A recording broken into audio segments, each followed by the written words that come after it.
That forms the basis of our discussion with our panelists a bit to just weigh in some of the stories. Of course, you can see the key one is about the independent candidates as well. We can see them thronging, of course, to the tribunal to get their tickets. And what will this portend also for the IBC? Already they are expressing their frustration that this will pose also to be a headache when it comes to logistics. It will be a logistical nightmare for the IBC. I'm holding court this morning with the Deputy Speaker of the National Assembly. This is Dr. Joyce Laboso, who is also Bomet County Governor aspirant. Also Gladys Shollei, the former Chief Registrar of the Judiciary and Women Representative aspirant of Uasin Gishu County. Esther Passaris as well, who is a women representative aspirant of Nairobi. And we'll be talking about a raft of issues. Ovenia was meant to be here this morning, but you're given to understand as well that there's a court ruling today and she has to appear, so we got information that she has to be there at 8:30, so she cancelled her appearance today. A very good morning, ladies. Good morning. First of all, congratulations to all of you.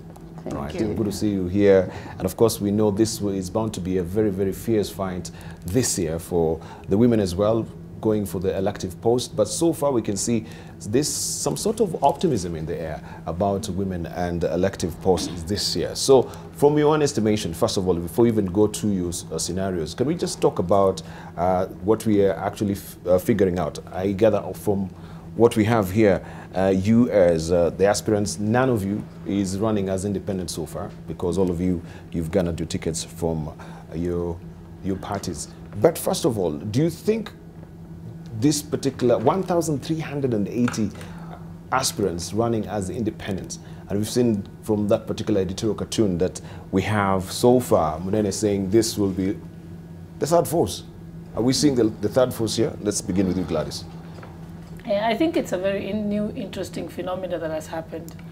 If you remember, I think when the law was being passed against party hopping, it was hoped by the bigger political parties that they would be able to consolidate themselves and be able to lock more people into the bigger parties. Yes. And I think that was the thinking behind it. And that's why it was heavily supported by the two largest political parties. But the way I see it, it's the death of parties. The death of parties. Of small parties in Kenya, yes. Because remember, during the constitution-making process and during the changes to the election law, the aim was to build stronger and fewer political parties in Kenya. But that didn't happen. Now we have almost another political party called independent candidates. What it does is, I think it's going to become much more difficult for whichever party is in power or has the presidency, because to be able to whip up support for any legislation or any programs they want to move is going to be much harder, because it eats into your numbers when you have people as independent candidates. I think the biggest challenge will most likely also be at the county assembly, because I think the majority of people who are going as independents are the members of the county assembly. And so it becomes, how do you whip them up? There's no party loyalty. So every single time that you have an issue that needs to be pushed either by the county government or by the national government, what would happen? Normally they would fall back to their political party members and ask them to vote a certain position in order to support their government. But that's going to be much harder. You'd have to lobby them each and every time. So yes, we haven't strengthened political parties at all. And then, and secondly, that it's going to be difficult to whip them up to go for support. But also, I know that for smaller political parties, they've lost a lot of money. Because what used to happen is they used to make a lot of money from the fallout. So what would happen is that people would pay nomination fee a second time to all these small political parties. So they've lost income. They've lost income. But how comes IBC now they're saying that this will pose a logistical challenge? Yet did they not see that there is a likelihood that we'll have lots of independent candidates, because people, of course, were having bugbears and fears about the parties, mainly, you know, ODM or any other party that we had, also the collapsing of parties within Jubilee Party, right, itself. So this shouldn't have come from the left side. Debarl, I think I've said on this show many times, the whole of last year, and my position was always that is why we have a 5-year electoral cycle. we are supposed to be prepared. They knew the law had changed. It was facilitating independence. And the moment that party hopping was banned, or at least the dates made it such a way that's going to be difficult, yes, immediately their antennas should have gone up, and they should have started preparing for a huge number of people coming out as independent candidates. So yes, we can't have the Electoral Commission crying every time something happens as if it sprung upon them. That's why we keep them on the payroll for 5 years. If we thought that elections is an event, isn't it, and not a process, then we would only hire them shortly before the election. Before the election. But they've been in office, so they should fix it. So they should have all the likely scenarios, you know, and prepare for this. No. They knew they were going to be independent candidates. They should have prepared for the maximum amount of turnout, knowing that we don't have other people didn't have the chance to move to other political parties. So they should deal with it. So they shouldn't be crying foul, isn't it, Esther? Well, I think they have a justified reason. First of all, civic education has not happened, and they're saying that they're going to go ahead and do it. We've got 3 months to the election. How are they going to educate Mama Mboga, who probably doesn't watch TV, who probably doesn't understand even how to vote, that you've got a list of 30 people to elect? So, you know, I think here again, if people know the symbol, right, they will not necessarily vote the person they want, unless, again, the person who's running as an independent conducts his own education to his voters, you know, because they all will have symbols as well. Everybody's supposed to have a symbol. So there's going to be so much confusion. And will the registrar of political parties differentiate the symbols in such a manner that one can understand that this symbol belongs to this person? I wish there was a way that you would have independence and you would have one symbol for independence, so you could choose, you know, an independent candidate from one symbol. Because right now, you're going to have every independent candidate with their own symbol. And if you have a ballot of, let's say, we had a ballot of 6 when we were doing the primaries for ODM Women Rep. And people were still finding it difficult to find the name. There was no order. You know, normally you're supposed to have it alphabetical order with the surname. Okay, so here there was no order, and people were finding it a bit difficult to find the name even there. So if you're going to have 30 independents running as an MCA, for instance, how do you then find that name from that list? It's going to be a long ballot paper, and you've got to really go down. And I think IEBC has a moral obligation, as soon as they know how many candidates they have, to actually come up with a way to tell the people, and it shouldn't be limited to TV, press, and radio. Do they have a team that goes into the informal settlements and actually educate people? You know, it was a big disaster when the government actually stopped the donors coming in and actually giving civic education, thinking that the donors were going to actually go and influence people for the opposition. The donors were there to educate us so that we can have more transparent, more credible, more fair elections, not just from the electoral body, but also from the people being educated and informed on how and who to vote. Yeah. All right, but talking of civic education right now, you say that this is a challenge for the IEBC. This is something they should not be doing right now. They should have done that before. And as Gladys says, we have, you know, 5 years as the cycle to any other general election. This should have happened, or it should have been something that is ongoing. So are they really cutting it too close when we're talking about civic education right now? How many months are we having towards the general election? Thank you, Debarl. Barely 3 months, yeah? Barely 3 months, yes. Barely 3 months. And yes, it's cutting it a bit too close, really. But again, you know, going back to your question on this independence, I think really, in my view, it's going to be a nightmare. And we do need that civic education. And I don't even know how to do it so that it actually gets to the person that is going to vote, because we are all savvy. Everybody who is, you know, the middle class but the real people and the majority of Kenyans are the ones, you know, that are going to vote, are the ones that require that civic education. But at the same time, I wouldn't want to say that the government must have had reason and for you know stopping that civic education, because I'm sure it is through intelligence that it was found that there was a way in which they were doing the civic education that was geared or that was skewed into, you know, to one side.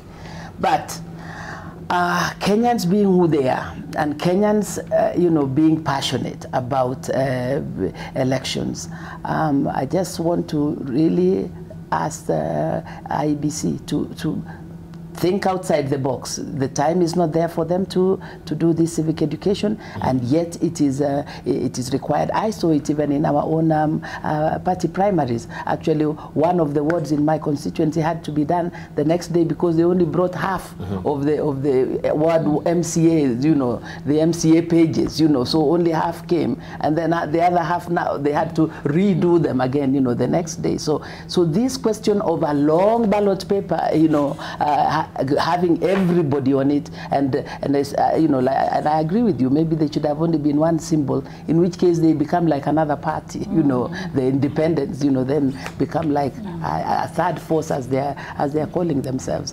But we should have seen this coming, because even at the time in Parliament when we were debating this whole question of party hopping, it was almost like, you know, most members felt this thing was going to almost suffocate people, and, you know, because that idea that you don't have a way out, you cannot, you know, as soon as you go through the party primaries, and everybody, even in Parliament, knew there's no way party primaries can be held in a free, fair, and democratic way. Because you just don't have the resources as parties to be able to run that kind of nomination. And it was clear, you know, like in our own case, even in Bomet, we have 250 registered voters. Those that turned up to vote were 200,000. So literally, it was an election. It was almost like a general election. Now, to be able to marshal the resources to ensure that, you know, and at some point, oh yes, we were all forced, but we did it together to go and photocopy, you know, the ballot papers, but it was done, you know, in a transparent manner. So all these things which are prone to, you know, people not getting it right, were there. Okay, IBC of course has a much bigger budget, and should be able to do their best to ensure that they have enough ballot papers. Because the biggest problem, of course, is when there is not enough ballot papers. So for me, I want to really say, IBC, the ball is on your court now, and you must really make sure that you give Kenyans free, fair elections, because everybody can see the stakes in this coming election. Everybody, you know, is almost on the edge, and everybody is looking out to you know, it's almost like you're almost sure that, yeah, something is going to go wrong. So I really think they have to assure Kenyans and ensure that they do a credible election. Yeah, but one thing also that you're learning from the ground, especially when it comes to literacy, it's a challenge, because most also of some of the voters who are coming to the polling stations, they were not really able to read. And if they are lacking the party symbols from the ballot papers, that can be also very crucial for you, the aspirants as well, because people are taking advantage of some of these voters who cannot read, who are not really lettered. Yeah. I think, Debarl, from my own experience in the last few months that I was campaigning, think about it. When we were campaigning on a Jubilee ticket, were several of us. Myself, we had like 11 people on the race. We undertook our own civic education because, remember, we didn't have the party symbol to rely on. Yes. So basically, I was selling myself as me, because all of us were Jubilee members. So basically, you're selling yourself. And you've got to be, and it was about being, remember, we were lucky that the ballot papers had the picture. So the moment you had more presence on the ground, that people could see you, that way they remember who you are, isn't it? So they could recognize you from the ballot paper. Remember the reason why you have posters in the first place. Remember, even if someone can't read, they can recognize your name like an image. Yeah? I've done that and I've tested it on old people who can't read or write, my grandfather and so on. But they can immediately, if you give them, they'll tell you that's your name. Because they've seen it enough times and associated with me that they actually know that is the image of my, that's how reading is. In fact, most children, they learn to read, they memorize it as an image. So yes, before the party primaries, the campaigns, it is voter education is on the hands of the individuals. Yes, now when we move into the general election, the voter education goes to the, is done by IEBC. But remember, voter education is not done now. During the 5-year electoral cycle, if you look at the electoral cycle on election management, it shows that you undertake voter education throughout. So first of all, the moment the law on party hopping was being passed, it was the job of IEBC to start educating voters on it. The moment that the concept of independence came out, they should have started educating people on it. So they can't wait until the last minute, because they have a budget for voter education, by the way, the entire year. They have an entire directorate of voter education within IEBC. They should have been undertaking that throughout the year. And they should have been, and they're basically supposed to prepare people, not necessarily on the details about party primaries, but the details on how elections are conducted and the importance of party primaries. And most of that you could actually know from the ground. I think Honorable Joyce Laboso has just mentioned about shortage of ballot papers. There is no excuse to have a shortage of ballot papers. The number of ballot papers, it's a science. You simply ask yourself, how will the turnout be? Isn't it? And how many people do you have on the register? I know a lot of people said we expected a 30%. Most of them said they expected 30% turnout. But remember, what history are you looking at? It was 30% when we had TNA, when we had URP, when we had what? So it was 30, 30, 30. Put up your math. It was almost going to be 100% turnout. And you can't say you print the same number of ballot papers for Uasin Gishu in a Jubilee nominations, and then the same number during ODM nominations in Uasin Gishu. Yes. You understand? So there is no excuse. This is knowledge that is available, and someone just needed to sit down and get their job done. I don't see any situation where IEBC can have a shortage of ballot papers, because it is very clear how you print ballot papers. It was always said, what is the likely turnout? We know that currently Kenyans are so politicized. Believe me, you expect, unless someone is in hospital, they are all going to turn up and vote. So you should be ready that they're coming out to vote. So you tell yourself, if you're printing 100% ballot papers, remember, they might also be a little over 100%, because what usually happens is that if the ballot papers are in bundles of 50, you round it off to the nearest 50. If it is in bundles of 100, you round it off to the nearest 100. So there will always be a bit, so you actually print the ballot papers to the polling station according to the register of that polling station. So there is absolutely no excuse. On the excuse about the party resources, the party should be able to calculate per aspirant, how much does it cost you to produce the ballot papers, to do the logistics, isn't it?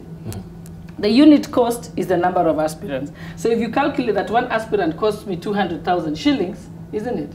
Then you make the fee that is paid 200,000 shillings, isn't it? If it's for the MCAs, you tell yourself it's 200,000 shillings, but I have more MCAs running. So you split it among them, the 200,000 shillings, and divide it and say maybe it makes 10,000 each. So you can cost to the minute how much it will cost you to run the party primaries. In budgeting, there's a unit cost. So what was the unit cost that they were using? And remember, it's money collected from us. Yes. All right. The only bit I would disagree with you is the last bit about the costing and how then you load it on to the person that is going to stand in your party. Remember, at the same time, they are competing amongst parties. And I can assure you, from what I heard, like for example, for our party, Jubilee, I think we collected something like 800 million or 600 million, but we required 2 billion to be able to run you know, really run elections as they would be required. So if you are to load it onto then you'll find that everybody will run away from the party, and they will not want to, you know, to stand in your party, because it is, and actually that's what we saw happening even in my backyard. There are very many aspirants who just couldn't afford like the 20,000 that was asked by the party for the MCAs, and just chose to go to the other party, not for any other reason, but because they just could not afford the fee that was being charged for. So again, there's that balancing act between you know, getting your people to stand in your party, and also the cost of, you know, and not stopping them, or rather stopping them from joining other political parties. But you could make the cost of cheaper, actually. Instead of having color ballot papers, you know, have black and white ballot papers. Eventually that's what happened. Have cheaper papers. Have cheaper papers. Yes. All right. Also, a big day for ODM tomorrow? Yeah, no, it's today. Today, actually? Today, yes. today at Kasarani. At Kasarani. Delegates meeting where we're going to basically pass Raila Odinga as the flag bearer for NASA. Yeah. And I think someone was asking me yesterday, so is this a confusion that, you're passing on this to Raila Odinga? And of course we know that NASA has already declared the Raila Odinga. But you see, the thing is, Raila Odinga is the party leader for ODM. Leader, yes. So he has to come back home and say, this, you know, I want your approval for me to do this. Yeah. So it's more or less ceremonial? No, it's not ceremonial. It's recognizing that the party that he belongs to is okay and agrees with him being the flag bearer of NASA. I think it's also respecting the party that he is part of. Yeah. I think the party rules require. I think the party rules. Then the law requires that you actually go and have a resolution and then endorsed by the delegate. So you can't just announce it in Uhuru Park. Yes. So I think they're following the legality. The legality of the party norms. Because otherwise, I think somebody will end up in court and say, he didn't do this, he can't be president. And so many of you actually have been saying, it's Raila, still the public thinks, of course, ODM has done that. So to the public, they're not really aware about the party legalities. It's due process. It's a due process. All right. But now, before we even take a short break in a moment, we want to hear about this particular development from PNU, who are challenging the political parties' dispute tribunal on hearing the cases arising from nominations. They're saying this is unconstitutional. They are challenging an order by the same tribunal that nullified PNU nominations results in Embu County and ordered a repeat in 48 hours. Maybe we can weigh on this. Is what we are seeing with the party tribunal unconstitutional? I'm not aware. What transpired? I don't seem to be aware of that. So let me just read it for you, because they're saying the party, the PNU has challenged the jurisdiction of political parties' dispute tribunal to hear cases arising from nominations. Like what we're having right now, the people are challenging also the outcome of its nominations. The party is also challenging an order by the same tribunal that nullified PNU nominations results, I should say, in Embu County and ordered a repeat in 48 hours. In an appeal filed before Justice Richard Mwongo, PNU sought orders to bar the proceedings at the tribunal, claiming they were unconstitutional. I think, what I know, I don't know the exact details of what transpired there, but I know we have 2 forums at which to go to. I mean 3. First, there is the party tribunal. So so the party's own internal mechanisms. And really that should be the first place that everyone should go. Yes. If you are dissatisfied with that, you can go to the political parties dispute resolution tribunal. Yes. And if you are dissatisfied with the way they managed it, you can go to court. And remember, you can also go to court on the issue of your party tribunal if they did not follow the constitution. Because the party tribunal, even though it applies the party rules, ultimately everything has to be within the constitution and within the laws. So I think that's how people can go.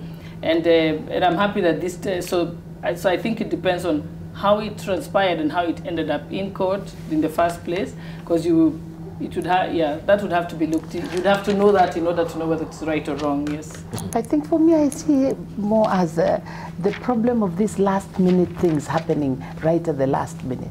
So that maybe really if we did our party primaries 7 months, 8 months ago, then these processes that are going on now would maybe have gone on in a more, in a less tense, environment. Because right now everybody's looking by the 8th, Monday or Tuesday, all these things should be done. But at the same time, and there are really huge, disputes that are supposed to be being handled by right from the political parties, and you can see it's almost like everybody is not agreeing with what the resolutions that are done, given at the political parties, in the internal mechanisms that are being used, and moving to the political parties tribunal, and still another team going again to court. Yeah. Now, all this is supposed to happen before, is it Tuesday? Is the last day Tuesday? It's very clear that primaries should be held at least a year before. Honestly. I think, and then I also think it's also very clear that IEBC should conduct primaries. It's true. Because when the parties are not able, they're not able to raise the resources, because then it will be unconstitutional to lock out people that don't have money to cover the cost of primaries. Yes. I think the government needs to budget for primaries to be paid for by the IEBC, and we also have to go electronic. We all have phones. You can put a few centers with smartphones where people can go and vote. I don't understand in this day and age why, and where we have a population that actually is all using phones because of M-Pesa, almost everybody's on M-Pesa, why can't we have a way to vote online from the comfort of our home? It is so sad to watch long queues, of women with children, old, and it's really, really sad in this hot sun trying to vote, and the process is so tedious. And you're going to find that this election, there is no way, unless they have a lot of, streams, you're going to end up with people voting up to the next day. It's true. Because if you're going to have a situation where it takes 7 or 8 minutes, and I think they need to test this, if it takes 7 or 8 minutes for somebody to conduct the vote, then what are you going to do if you have about maybe 5,000 people registered in that polling station? Right. It's going to be a problem. So we need to look at how can we go electronic, how do we hold primaries much earlier, how do we reduce the cost, and not just the cost financially, but the human cost, the energy of the human being standing on that queue for so long to get in. And then the atmosphere. Please, can IEBC make sure that if voting is going to continue into the night, right, so that everybody who's on the line can vote, you have lights, you have ventilation, because some of these rooms don't have it, that all the schools that you're going to send us to vote, you've actually agreed with the schools. Because in our primary, some of the schools we went, and we found out that the principals had refused. They said, you're not going to use our school. So they need to tidy up all these loose ends. They cannot say that they didn't know, because they have to look at the primaries. Call all the parties in and ask them, what were your challenges? Because those are the same polling centers that they're going to use. Yeah. Thank you.